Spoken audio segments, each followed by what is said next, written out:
On today's news, details of Adam Cole's negotiations with WWE, clarification on Vince McMahon's new role in the new NXT, a review of last night's SmackDown, and more. Once I beat Ollie tomorrow at All Out and retain my championship, I'll be finally done with him. Oh, you want to see him do a forward roll once we hit 810,000 subscribers? Of course you do, you sheep. Go ahead, hit that subscribe button. Get us to 110,000 so you can watch Ollie make a fool of himself one more time. Support WrestleTalk! As previously mentioned, it's All Out in Chicago tomorrow night, and the reported event where Bryan Danielson will be making his much anticipated AEW debut. But the speculation train never stops moving, so other names such as Ruby Soho, Buddy Matthews, and Adam Scherr have been speculated and rumored to be joining the promotion as their non-compete clauses have now expired. But by far the most talked about name is Adam Cole. After his contract accidentally expired, whoops, he then signed a brief contract extension to see him through to TakeOver 36, reportedly so he could finish his feud with Kyle O'Reilly. And since that contract has expired, Cole reportedly hasn't re-signed with WWE.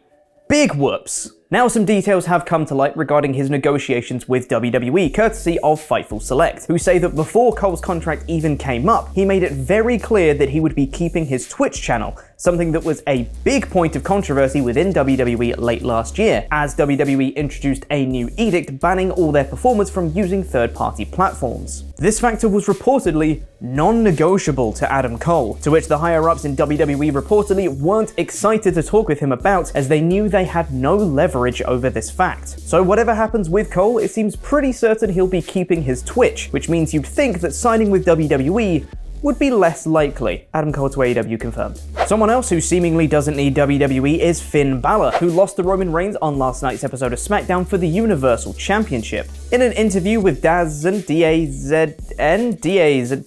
prior to the match, Balor said, "In 2016, I was too eager to please. Right now, I don't really care what people think, what people say, or what people want from me. I just want to do what I want to do." I think the real difference in the point where I'm at now in my career is that in 2016, I needed WWE. I needed the limelight and I needed to prove myself on the biggest stage. I feel right now in 2021, no offense, but I don't need WWE. They don't need me, that's for sure, but I don't need them. I'm doing this for me now, I'm performing for myself. Finn Balor to AEW confirmed. Finn Balor to New Japan confirmed. Finn Balor confirmed. And it seems Finn might have left NXT at just the right time, as the brand is currently undergoing its big secret hush-hush rebrand, and all we know so far is that it's got a new logo.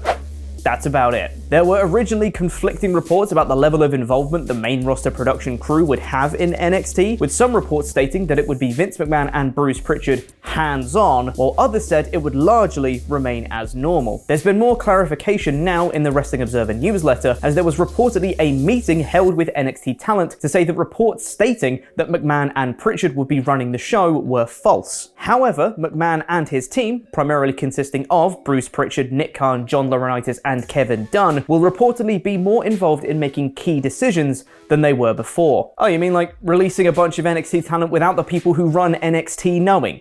Those kind of key decisions. But it seems at least that McMahon and Pritchard won't be running things week to week, which might help ease the worries of some NXT fans. Or not, it might be too late for you, who knows. And now over to Ollie with a message from today's sponsor. Before we get on with the rest of the episode, I'd just like to say a huge thank you to this episode's sponsor, Warpath!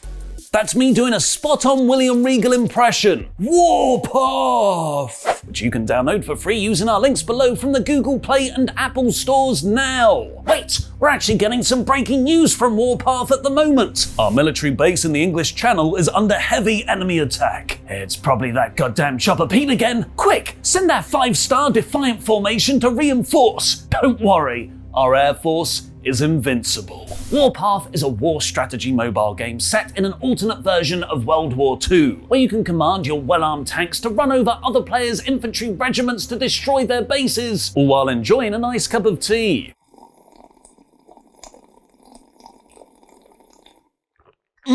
Crushing my enemies through superior tactical genius. And with Warpath's most recent update, the game has added in 42 new fighter and bomber units to unlock, so you can get a realistic experience of modern Air Force warfare, which takes the battlefield from 2 dimensions to 3, accommodating richer strategies and more unpredictable commands. And if you're more just into brute strength and muscles, then Warpath has that for you too.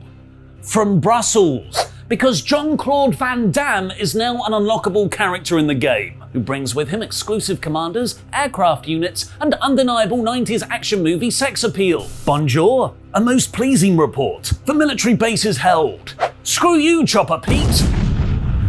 Click the link in the video description below to download the game now and use my code AIRFORCE2021 to instantly get gold, oil, steel, and army experiences worth $10. You can then use these resources to build your base and gain a vital advantage in the coming war. Please at least give the game a go on your phone, as every install really helps support us here at WrestleTalk, and you'll have loads of fun playing it too. World War II is one of the richest eras of military history, and I've really loved how Warpath lets you geek out with that, with period-accurate tank model numbers from the time. I am a bit of a history nerd. Support WrestleTalk and download Warpath now. And now it's time for my review of SmackDown in about 5 minutes. The show started with a championship contenders match. No, I don't want to do it. I don't want to do it. I'm out. I don't want to do it anymore. I'm sick of these championship contenders matches. They don't make any sense. I don't want to do this anymore. I'm done. I'm out. Just cut the feed. Cut it. Cut it. So the Usos face the Street Profits in a championship contenders match, which of course ended in a no contest because of course it f***ing did. The Usos' new catchphrase is "We are the ones," and I think that sounds a bit pants. Also, the match ended because the non-legal men started fighting a lot, and that's just... Alright. Backstage, Paul Heyman has Brock Lesnar's theme as his ringtone, whoops, and gets a call and says he'll pass along the message. And then Big E was there dressed as a janitor for some reason, and then laughed at Paul Heyman as he held up the Money in the Bank briefcase. Okay. Becky Lynch came out to do a promo next and continued the descent into a heel turn by saying that she didn't get "you deserve it" chants last week, but then she mentioned that because Bianca accepted her challenge and wasn't ready, that's not Becky's fault. She's not the bad guy here. She's right, you know. Bianca then comes out and says that she earned her #1 contendership again, and just like Roman is doing tonight, Becky should put her title on the line tonight too. Becky says she doesn't give a damn what Roman does, and says no again. Solid heel work, and eventually I'm sure that maybe one crowd will boo her one day. Maybe. And suddenly, Toni Storm is backstage. Toni, where have you been? You've had like one match on SmackDown and then we haven't seen you sit...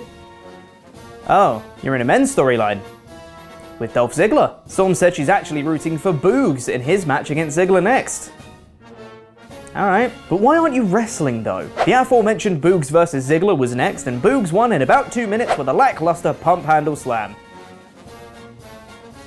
Sonya Deville and Adam Pearce backstage confirm it will be Becky vs Bianca at Extreme Rules, and the contract signing will be next week. And then we got Cesaro vs Seth Rollins. No, this isn't a SmackDown review from April, this is just a WrestleMania rematch. The story of this one was that Seth wants to be more like Edge because he said he needs to learn to be more like him, which amounted to him doing the Edgecution and the Edge-O-Matic, and that was about it. After a fun little bout though, Cesaro went for an uppercut on the outside and instead got a chair thrown into his face for a DQ finish. I don't mind Seth causing a DQ finish on this one, I really don't. He did a post-match beatdown and set up for a concerto when Edge interrupted, and you can make the argument that Seth was on the back foot so he cheated to get out of it, and it works for the story, and yes, you're right. However, this would be so much more impactful if WWE didn't do non-finishes all the time. This wasn't even the only one on this show, and now it's a Pavlovian response to roll your eyes and groan whenever there's a non-finish, even if it makes sense for the story. So this fell a little flat for me. Paul Heyman backstage tells Roman that next week Brock will be there at SmackDown, and Reigns asks him how he knows he isn't here tonight, to which Heyman doesn't have a response. I have a response. It's because he only has limited dates. 2 weeks in a row? You gotta be out of your mind.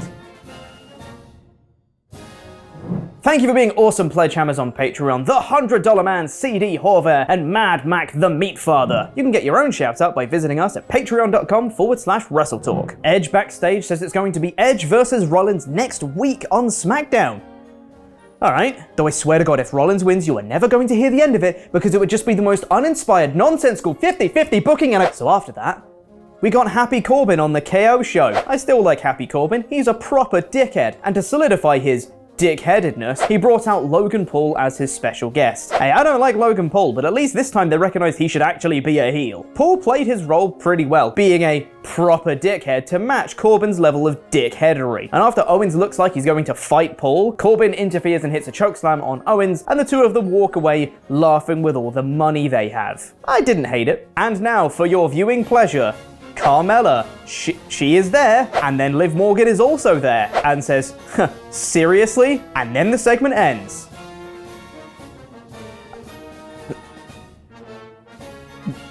Huh?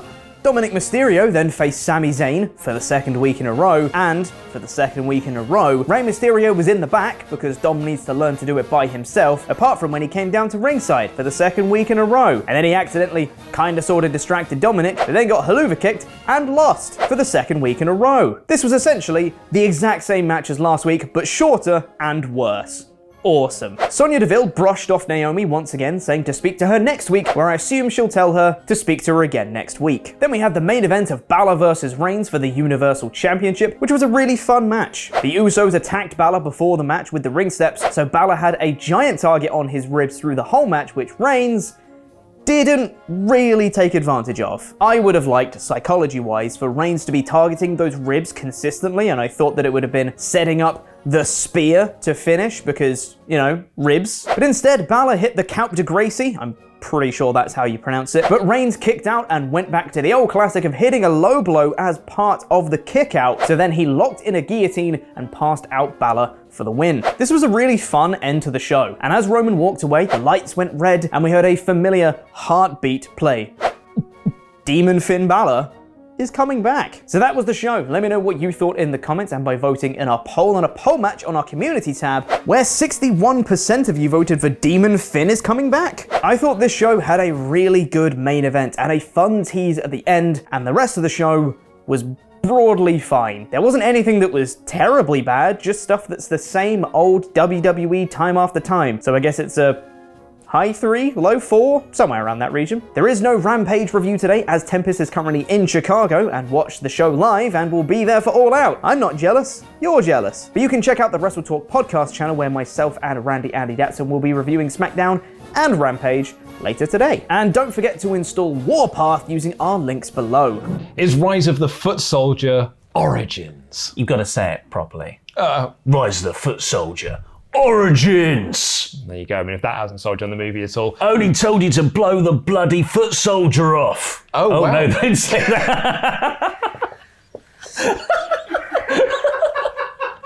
Well, that's staying in the edit. Up. Should have gone up. No, we're blowing them off now.